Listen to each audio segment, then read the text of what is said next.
Bonjour à tous, je suis ravie aujourd'hui de vous retrouver pour un nouvel épisode avec une invitée qui s'appelle Noémie. Je vous présente Noémie Carrière, ou plutôt je vais lui demander de se présenter elle, comme ça ce sera peut-être plus fluide si c'est toi qui te présentes Noémie. Bonjour Alice, et puis merci pour ton invitation. Euh, bon, on va commencer par le titre basique, hein, comme ça on va droit au but. En ce moment, je me nomme Life et Business Coach et Mentor.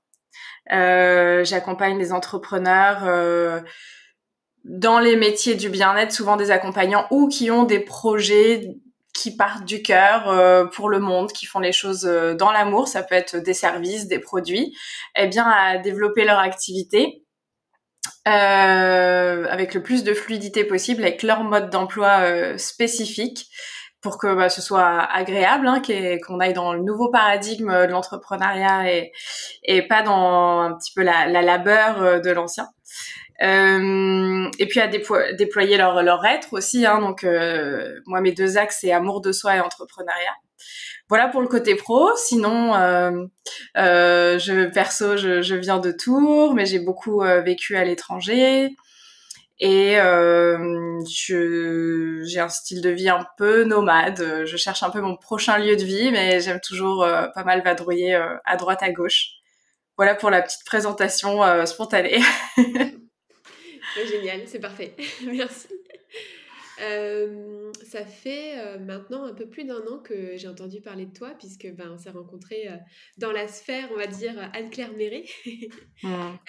Et il y a quelque chose en fait en toi qui m'a tout de suite attirée par ton rayonnement, par ta manière d'être très solaire en fait. Je trouve que tu es très inspirante pour ça. Donc merci. Euh, Merci pour ton inspiration.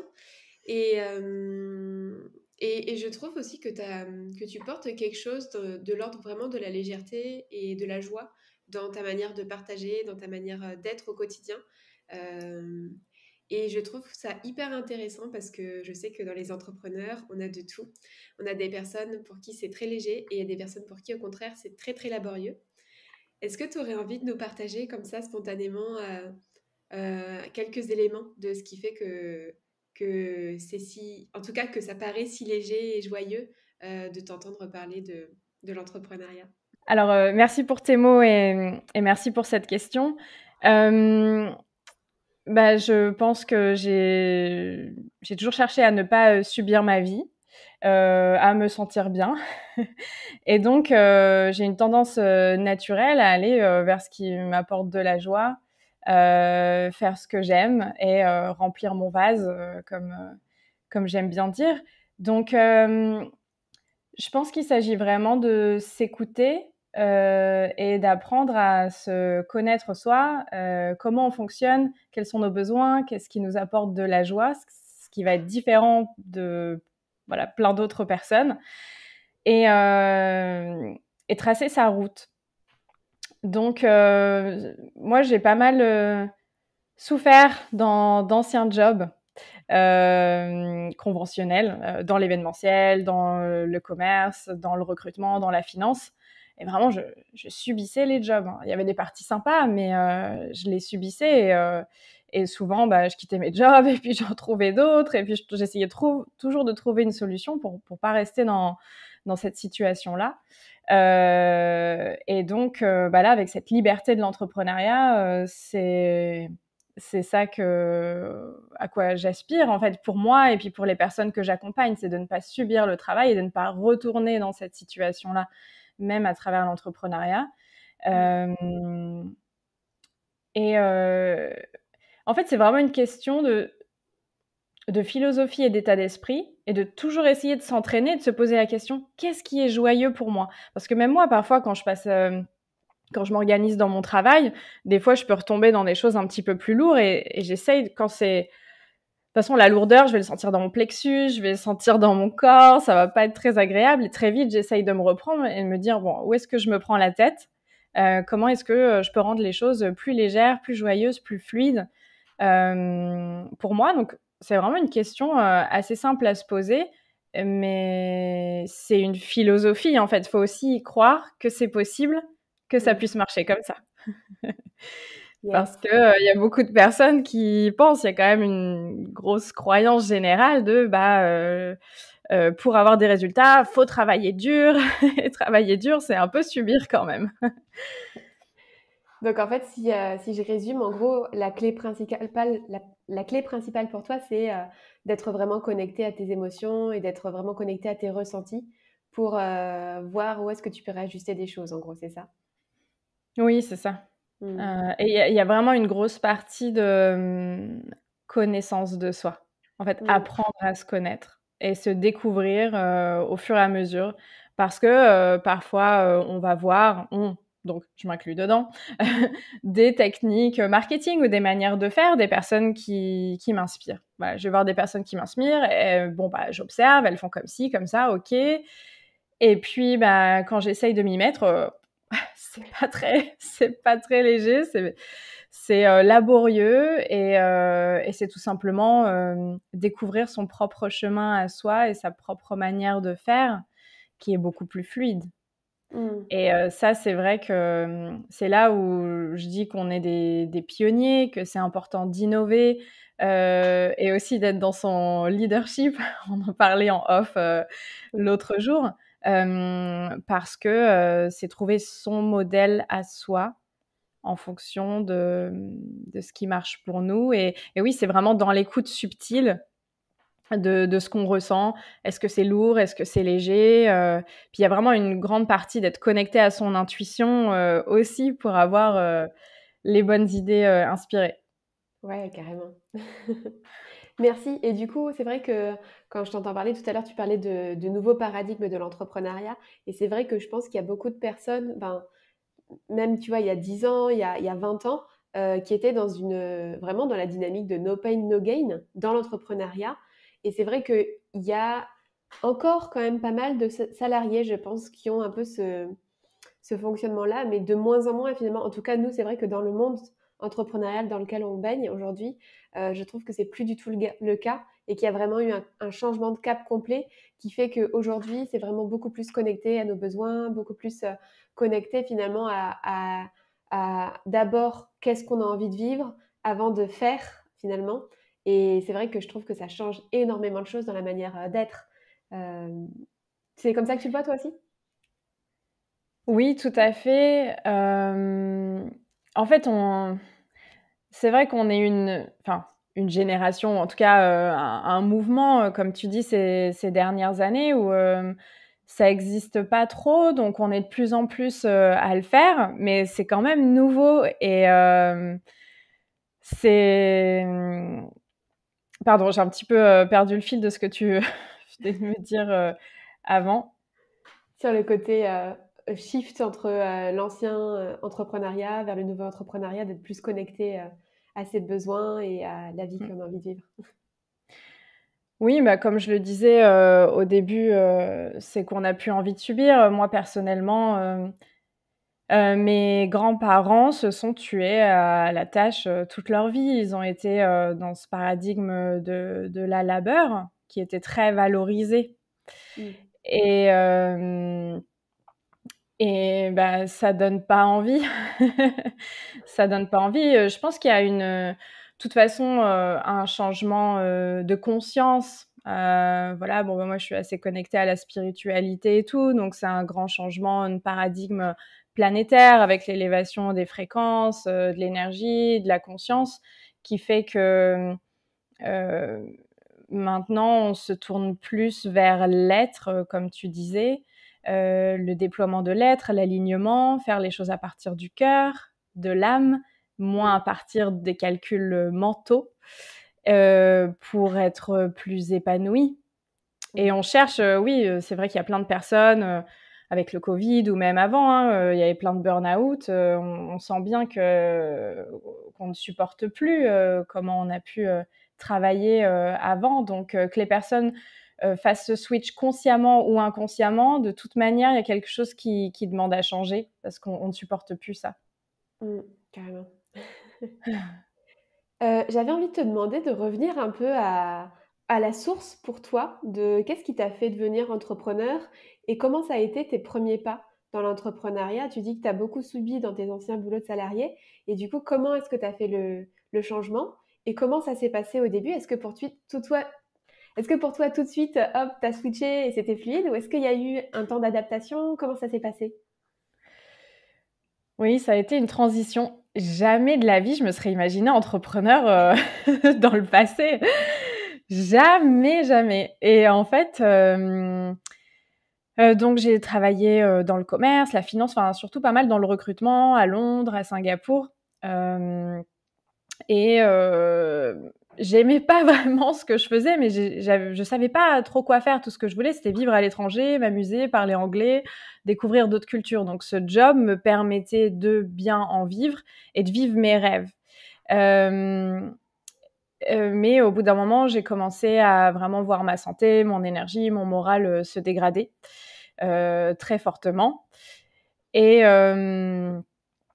donc, j'ai quand même poussé jusqu'au bout parce qu'en fait, je me sentais coincée. Je ne voyais pas d'issue. Si je quitte mon job, parce que bon, j'étais à l'étranger, il n'y avait pas non plus Pôle emploi ou des choses comme ça. C'est vrai qu'en France, bon, même si c'est pas une solution à tout, mais ça peut être une aide. Donc à l'étranger, il n'y avait pas de... Voilà, si je veux garder mon visa pour vivre à Singapour, il me faut un job. Et pour continuer de vivre cette vie, et même juste ce paradigme, en fait, c'est cette grande frustration. C'est que pour vivre, il faut gagner de l'argent. Pour gagner de l'argent, il faut travailler. Et puis j'étais coincée dans quelque chose qui ne me plaisait pas. Donc, j'ai décidé de tout quitter et de faire une école de naturopathie. Et c'était vraiment un appel du cœur, un appel même de survie. Je ne pouvais plus vivre comment je vivais. Je commençais à avoir de la tachycardie, des crises d'angoisse, perdre mes cheveux. Enfin, vraiment, je me sentais mourir et me dégrader. Et j'arrêtais pas de dire en anglais à mes collègues, à mes collègues, pas tous, I feel like my soul is dying. J'ai l'impression que mon âme est en train de mourir. Je me rendais pas compte à quel point c'était vrai à l'époque. Je le disais un peu plus légèrement. Et c'était ça. Donc, au bout d'un moment, j'étais tellement pressurisée, j'ai dû juste lâcher. Mais il a fallu que j'aille très loin dans la pression pour accepter de lâcher. J'avais tellement peur, je voyais pas comment ça pouvait marcher autrement. Je voyais pas. Et donc ça, c'est le grand saut dans le vide, mais le saut aussi un peu à la fois de j'ai plus le choix, je vais mourir si je continue comme ça, et en même temps, j'avais trouvé ce nouveau domaine de la naturopathie qui m'animait et qui vibrait pour moi depuis des années. J'avais été voir mon premier naturopathe il y a des années. J'ai appliqué ça sur moi. C'était pas encore le moment. Et puis là, j'ai découvert une école à Paris, Supnat. C'était le bon moment, la bonne formule. Et donc, j'ai quitté mon job. Pas de Pôle emploi, rien du tout. Et je me suis pris un prêt. Un prêt pour vivre et faire cette formation pendant en intensif. En fait, je pouvais pas vraiment travailler à côté, c'était 40 heures par semaine pendant 1 an. Enfin, j'aurais pu, mais j'avais pas envie de me tuer à la tâche, puisque c'était pas ça. Et en fait, j'ai fait cette reconversion par passion, de découvrir comment je pouvais prendre soin de moi. Bien sûr, avec une petite idée en tête de probablement j'allais m'installer après, probablement j'allais en faire un métier, mais je savais pas vraiment comment j'allais le faire. Et puis ça s'est fait. Donc en fait, ce que je conseillerais aux personnes qui nous écoutent, c'est d'avancer au fur et à mesure. Et c'est pas grave si on n'a pas tout figure out, si on n'a pas tout le plan en fait en tête. C'est ok d'avancer pas après pas et on trouvera les solutions au fur et à mesure. Le principal, c'est déjà de sortir de la survie et de cet endroit où vraiment on est trop compressé. C'est pas là où on a les bonnes idées en fait et l'inspiration pour voir les solutions. Et au fur et à mesure qu'on va se sentir mieux, on remonte l'énergie, on prend soin de soi, ça se déroule et ça arrive. Et aussi quand c'est aligné, on est au bon endroit. Et en fait, à partir de là, j'ai trouvé un cabinet à Tours. Et puis, oui, donc je suis rentrée dans ma ville natale. Et puis, ça s'est fait comme ça. Alors bon, j'ai pas eu des clients, masse de clients tout de suite. Je me suis pris un job, un CDD en attendant de commercial, histoire de renflouer un petit peu les caisses et puis de pouvoir m'installer tranquillement. Et puis le switch s'est fait comme ça, au fur et à mesure. J'ai fait des ateliers, j'ai commencé à me faire connaître. Et puis Voilà, et puis c'est toute une aventure. En tout cas, je crois que c'est que maintenant, 6 ans après, que je me sens vraiment entrepreneur. Parce que, ouais, j'avais mon cabinet, je faisais de la naturo, mais je me rendais pas trop compte, quoi. Ok, bon, il y a des gens qui bookent des rendez-vous, il y a des personnes qui me payent, très bien. Tu vois, quand on est micro-entrepreneur, on se rend pas trop compte, on déduit pas les charges. Enfin, voilà. Donc ça s'est fait au fur et à mesure que j'ai appris comme ça. Mm. Ouais, bah merci pour ton partage. Il y a plein de choses en commun du coup dans nos parcours. Puisque moi aussi, l'élément déclencheur, ça a été le passage du coup à l'école de naturopathie. Je trouve ça hyper intéressant ce que tu partages là sur le fait que tu te sentais pas entrepreneur au début. Parce que moi, j'ai ressenti exactement la même chose. Et tu vois, c'est l'année dernière en fait que j'ai eu le déclic. Et je pense que c'est quelque chose qui freine beaucoup de personnes qui sont dans l'accompagnement en fait. Parce que, en fait, souvent quand tu es accompagnant, tu as choisi quelque chose par passion. Et donc, du coup, tu vas avoir tendance à rester dans ton domaine passion, mais du coup, à pas assumer pleinement le fait que, bah oui, en fait, tu as une entreprise. Parce qu'il y a beaucoup de gens dans ce domaine-là qui sont un peu fâchés avec le terme entreprise. Parce que bah, souvent, voilà, il y a eu des maltraitances salariales, il y a eu des maltraitances dans des anciens boulots qui font que il y a un égrégore en fait collectif négatif finalement avec ce mot-là. Et moi, en tout cas, ce que j'observe dans les personnes que j'accompagne, c'est qu'il y a beaucoup de personnes qui sont en résistance face à ça et qui n'osent pas en fait assumer leur posture de j'ai une entreprise, je suis chef d'entreprise, je suis entrepreneur. Est-ce que toi, tu l'as observé ça aussi? Oui, tout à fait. Et je pense, là, quand je t'entends, je pense que ça vient. J'ai l'impression qu'entre autres, une des raisons pourrait venir du fait que dès qu'on dit j'ai une entreprise, je suis entrepreneur, peut-être que les gens pensent qu'on agit surtout par intérêt. Du coup, on va penser argent, on va penser business, argent. Et bah, dans les pays anglophones, c'est pas tabou, c'est ok, on s'épanouit, c'est génial, on est ambitieux, on s'épanouit via l'activité. En France, il y a encore quelque chose qui est tabou en fait, qui est mal vu. Donc je pense ouais, ce côté entrepreneur, c'est peut-être associé au côté requin, intérêt, argent, je ne sais pas. Enfin, c'est ça qui me venait là quand je t'écoutais. Peut-être qu'on est moins gentil quand on est entrepreneur, je ne sais pas. Il y a tellement de choses inconscientes qui peuvent venir. Ça serait intéressant de remettre de la neutralité sur ce mot. Remettre de la neutralité, c'est-à-dire on pose le mot entreprise sur un mode de fonctionnement qui fait que on a décidé de vivre de nos activités, entre autres, parce qu'il y en a en fait qui ont d'autres sources de revenus à côté. En général, nous, les entrepreneurs du cœur, c'est juste un moyen d'en vivre. Donc, au bout d'un moment, il faut revenir à la réalité on a besoin de pouvoir se payer à manger et un toit sur la tête pour continuer d'œuvrer à partir du cœur, certes. On œuvre à partir du cœur, ça n'enlève pas ça. Mais on a décidé de vivre de ces activités du cœur. Et donc, il faut regarder l'argent, il faut regarder les comptes, il faut regarder les entrées, les sorties. Est-ce que c'est rentable? Est-ce qu'on peut en vivre? Est-ce qu'on a besoin d'autres revenus à côté? Est-ce qu'on peut embaucher pour développer l'activité? Comment ça se passe? Et ça, c'est la vraie réalité. Donc, plus on va la regarder et mieux on pourra s'épanouir et vivre de cette activité. Et après, continuer d'œuvrer et d'aider les gens via notre art. Mais je pense qu'il y a peut-être ce côté un peu associé, un peu méchant, entreprise. Je sais pas, business.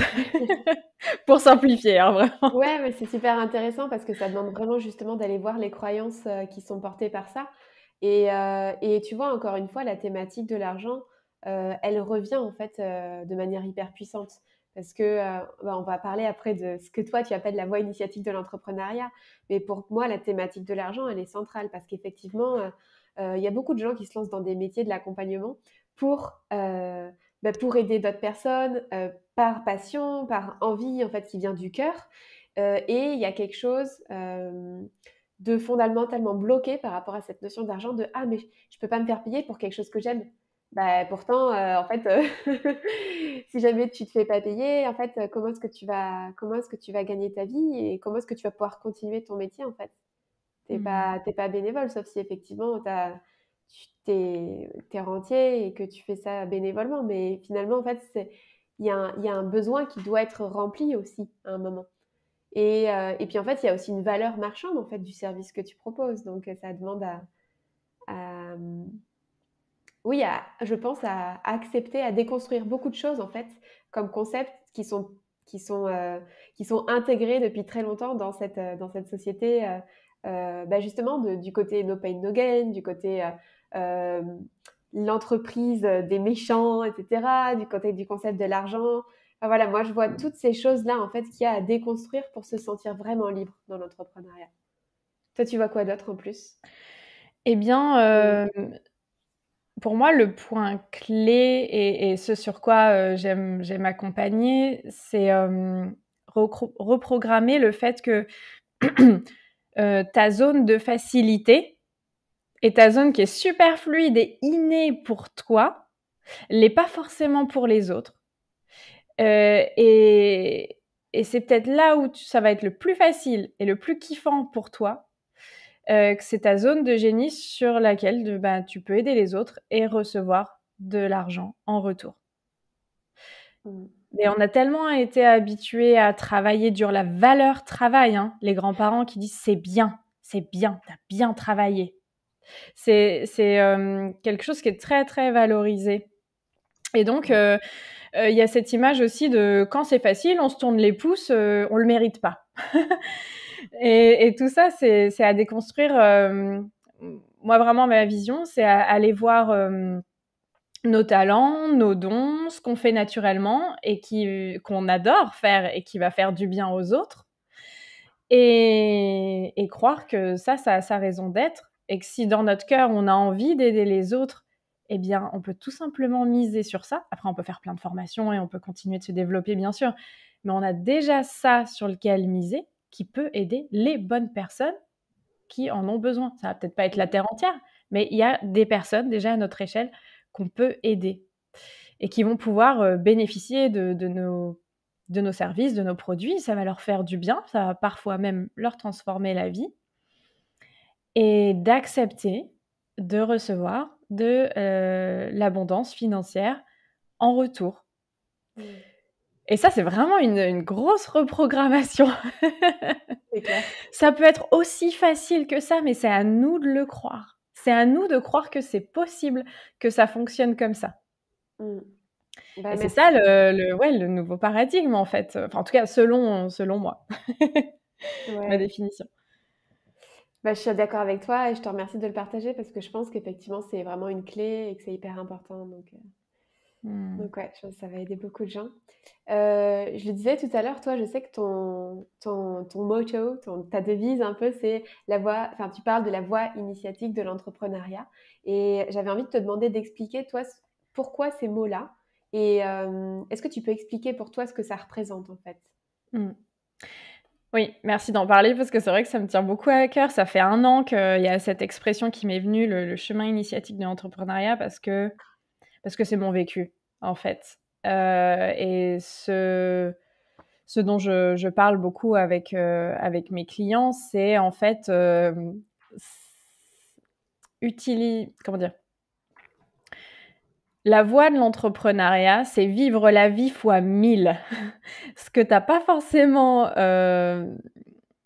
réglé ou mis en lumière chez toi, de tes schémas, de tes fonctionnements, de tes blessures, de tout plein de parties de toi, que ce soit agréable, désagréable, que tu as envie de le voir, que tu n'as pas envie de le voir, ça va être mis via une loupe grossissante via l'entrepreneuriat, parce que souvent, pas tout le temps, mais souvent quand on est entrepreneur et notamment accompagnant et notamment quand c'est nous le produit ou qui produisons ou à un moment, faut se mettre en avant. Et là, il y a beaucoup d'enjeux et beaucoup de choses qui sont mises en lumière. Ouais. Donc, en effet, on va pas être que naturopathe, on va pas être que hypnothérapeute, on va pas faire que la méthode. C'est nous, à un moment, il faut communiquer, se faire connaître Et ça, bah, c'est ce que j'appelle le coming out. Hein. Alors, moi, comment je l'ai vécu, bah, c'est vrai que j'ai fait un premier coming out au niveau avec la naturopathie. Faut savoir que j'ai quand même fait une école de commerce et que tous mes amis étaient dans le commerce, dans la finance, dans l'événementiel, dans des bons jobs bien payés conventionnels à Paris ou d'autres, ou à Londres, etc. Et il y a 7 ans, la naturopathie, voilà, c'était encore un peu vu comme un truc de hippie charlatan, un peu chelou, quoi, un hobby. Et donc, j'ai fait plusieurs coming out comme ça avec la naturopathie, avec la spiritualité, avec voilà, et aussi de dire que bah, ça fait partie des choses que j'aime, d'une. Et de deux, ça fait partie des choses dans lesquelles j'ai envie de vivre, et je vais essayer de vivre une vie différente que la vôtre. Donc la vôtre, mes amis, ma famille, ma lignée familiale. Et donc, il y a vraiment ce rapport à soi, mais le rapport au monde et le rapport aux autres. Et je trouve que ça vient beaucoup toucher. Moi, notamment, c'est beaucoup venu toucher bah, la petite fille, voilà, la petite Noémie, passe-partout, toute gentille, toute lisse, qui s'entend bien avec tout le monde. Et là, d'un seul coup, je me mettais dans une autre posture où j'allais risquer des critiques, j'allais risquer des opinions extérieures qui allaient pouvoir me toucher. Parce qu'en plus, quand on fait ces métiers passion, c'est assez vulnérable. En fait, on se dévoile, c'est un peu une mise à nu. Et il faut assumer. Faut assumer, on se montre, on porte plus des masques à rentrer dans des cases comme tout le monde pour filer droit et puis on est accepté, c'est facile. Bah non, là on sort, on trace notre voie et on s'expose à peut-être des gens autour de nous qui peuvent être déstabilisés par ça. Ça vient les activer, ça vient les toucher. Ils ont tout plein de sortes d'opinions ou de peurs envers nous, en tout cas pour nous. Et voilà, ça fait partie des situations, entre autres, très très très communes dans nos métiers et dans nos chemins d'entrepreneurs. Et là, ça nous demande de venir développer beaucoup de qualités, de ressources en nous pour revenir en nous et développer son leadership, s'émanciper aussi du regard des autres, s'émanciper de la lignée familiale, de notre éducation, faire différent et risquer d'être rejeté ou critiqué de notre clan. Et ça, c'est quelque chose qui, personnellement, m'a fait trembler très profondément. Et puis, c'est le cas pour beaucoup de personnes que j'accompagne. Donc, bon, le chemin initiatique de l'entrepreneuriat, je pourrais en parler pendant des heures, mais en gros, c'est vraiment l'entrepreneuriat comme outil de connaissance de soi, de développement personnel, en fait, et de déploiement en découvrant des parties de nous, que ce soit merveilleux, de la magie, des dons, des talents qu'on peut offrir, où on peut aider les autres, et puis aussi des blessures, des parts où on a encore envie d'être tellement accepté par les autres qu'on cacherait certaines parties de nous. Donc c'est vraiment aller accompagner tout ça avec énormément d'amour, de douceur et de compassion, bien sûr. Et voilà, c'est un outil de connaissance de soi, d'évolution et de déploiement. Ouais, merci parce que c'est vrai que ça me parle énormément et c'est comme ça aussi que je l'ai ressenti moi, au fur et à mesure. En fait, tu sais, souvent quand tu vas en école de naturo, tu as l'impression d'avoir tout compris, enfin ça y est, c'est fluide, tu comprends plein de choses, tu as compris, tu as l'impression que tu as avancé par rapport à tes blessures, etc., ou à ton chemin personnel. Et finalement, en fait, quand tu te retrouves dans l'entrepreneuriat, c'est juste le début du chemin, mais un chemin qui peut durer toute une vie parce que voilà, il y a des couches et des couches à enlever, à déconstruire et on peut toujours reconstruire autre chose et c'est vrai que oui, ça peut prendre en fait toute une vie, mais c'est vrai que pour moi, c'est vraiment un révélateur de ce qu'il faut aller travailler en fait sur à ce moment-là et que ce qui va les choses sur lesquelles tu vas buter ou les choses sur lesquelles tu vas avoir des blocages, mais ça vient mettre en lumière des parts de toi où il y a besoin d'aller guérir, d'aller regarder ce qui se passe, d'aller comprendre pourquoi c'est comme ça. Et c'est vrai que pour moi, enfin, je suis d'accord avec toi, mais c'est un énorme chemin de développement et de révélation de soi. Ouais. Ouais, c'est ça, chemin de révélation, chemin de guérison. comme tu le dis. Et je trouve que dans l'entrepreneuriat, ça nous permet d'aller révéler la relation de soi à soi, la relation de soi au monde, aux autres êtres humains, plus ou moins proches, mais souvent c'est les proches qui viennent le plus nous challenger, mais aussi la relation de soi à la vie. Parce que quand on est dans l'entrepreneuriat, il y a moins de filets de sécurité, c'est différent. Et donc, c'est vraiment ce rapport à la vie et la sécurité. C'est, voilà, il y a des ups and downs au niveau financier. Et il y a vraiment ce rapport à la vie qui vient être mis en lumière. Et j'accompagne beaucoup, et même moi-même, je pratique beaucoup le fait de revenir dans un espace d'amour et de confiance en la vie. Donc, c'est vrai que ça demande quand même un minimum de foi. En tout cas, ça aide d'avoir foi en la vie, en quelque chose de plus grand, ou avoir foi en soi. En tout cas, cultiver des croyances envers la vie qui nous soutiennent et qui nous rendent service. Et puis voir aussi, j'en parle énormément en ce moment dans mes accompagnements avec mes clients, c'est guérir le rapport à la vie. Parce que parfois, il y a comme quelque chose qui est blessé. La vie m'a laissé tomber, j'ai tenté ce truc, j'ai lancé je sais pas combien de programmes, de produits, ça a pas marché. Et c'est comme... ouais, il y a des blessures en ce moment pas mal dont j'entends parler à propos de la vie. La vie m'a laissé tomber. Ça n'a pas marché. J'ai été déçue. Et donc, c'est très intéressant d'aller voir ça aussi quand on voit encore plus loin. Donc, c'est vrai qu'il y a ces 3 aspects-là pour moi dans le chemin initiatique. Wow. C'est beau, et j'aurais envie de te demander, mais du coup, est-ce que tu aurais une clé pour des personnes qui se diraient: ah, mais en fait, je me reconnais dans ce qu'elle dit, tu vois, il y a vraiment des personnes qui se diraient: oui, en fait, là, j'ai vraiment l'impression de ça, d'avoir un truc à guérir sur mon rapport à la vie. Ça serait quoi la première étape, tu vois, que tu pourrais conseiller à des personnes qui s'y reconnaîtraient? Alors, bon, moi, je l'ai vécu, et fortement, il y a 1 an et demi, et donc je m'en remets tranquillement depuis 1 an et demi. J'ai eu comme si j'avais l'impression de m'être pris un mur dans la figure. J'ai fait un énorme saut de la foi, j'ai suivi mon intuition, j'ai suivi mon cœur. Génial, tout ce que je pensais être bon sur papier, et paf, j'ai interprété la situation comme étant un mur. Enfin, en tout cas, je l'ai vécu émotionnellement comme ça. Donc, déjà, ce sont des situations qui nous permettent de revenir à nous et de se dire que c'est nous l'ancrage, c'est nous la sécurité. On peut vraiment imaginer comme un cocon à l'intérieur de soi, et qu'on est en soi, on respire, on revient dans nos cellules, on revient dans notre corps, et on est là pour nous. Donc, parce que quand on se sent abandonné par la vie, on s'abandonne aussi, voilà. Donc, on revient en nous.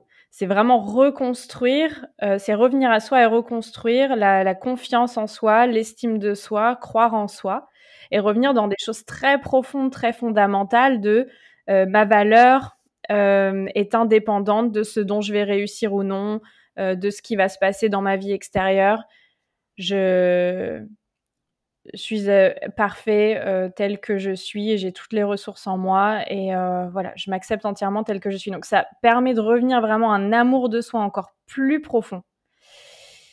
Et ensuite, petit à petit, observer les blessures qui ont été réveillées, puisque souvent, quand on dit la vie m'a abandonnée, il y a souvent un rapport au père ou aux parents aussi, c'est souvent lié. Donc, aller voir peut-être avec des thérapeutes ce que ça vient réveiller là, dans les grandes blessures aussi d'être humain. Essayer de voir les choses avec un autre angle de vue, c'est-à-dire que nous, on l'a interprété comme un échec, ou on l'a interprété comme un abandon ou une trahison ou quelque chose comme ça. Peut-être qu'on peut le voir autrement. Et là, ça demande soit de cultiver une foi encore plus grande de en fait, j'allais pas forcément dans la bonne direction, donc c'est un cadeau caché et pas très agréable, mais c'est un cadeau. Et la vie veut toujours quelque chose de bon pour moi. Je sais, c'est dur à entendre. Quand on vient de se prendre un mur, c'est très dur à entendre. Ouais. Donc c'est pour ça que je dis, ça peut être une option. Et sinon,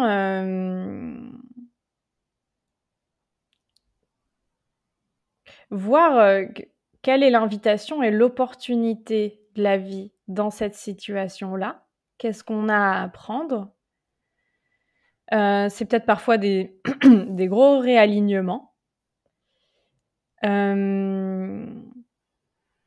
Et choisir de peut-être voir quelles pensées peuvent être au service, c'est-à-dire nous faire du bien. Si on pense que on s'est senti abandonné, il y a quelque chose qui marche pas, j'ai fait quelque chose de mal, il y a quelque chose, tu vois, il y a quelque chose que j'ai mal fait dans cette situation pour mériter ou pour récolter ça. Ça, on peut peut-être le voir autrement.